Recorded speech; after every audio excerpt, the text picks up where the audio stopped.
There are actually three ways to making money, three levels to it. Level one, you're actually working for the money. That means you're actually having a job, or you're a broker somewhere, or you're just working to make money. So you work for the money. Once you have actually been able to save enough of that money and build credit in the meantime, you then go to stage two, which you work the money. So you have some money that you're able to work, and you can work it hard by buying and selling assets, maybe investing in my fund, and I compound the money for you. You actually work the money, which is stage two.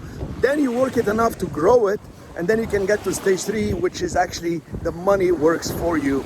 This is when you get assets, you get people to work with you, and you create a bigger pie, and you grow faster, you grow better. You're able to actually go to that final and best level, which the assets produce the income for you, which is no longer based on the unit of time, unit of energy, and unit of money you have.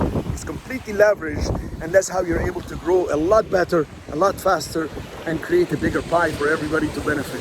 That is growth and contribution. That is the highest level of investing.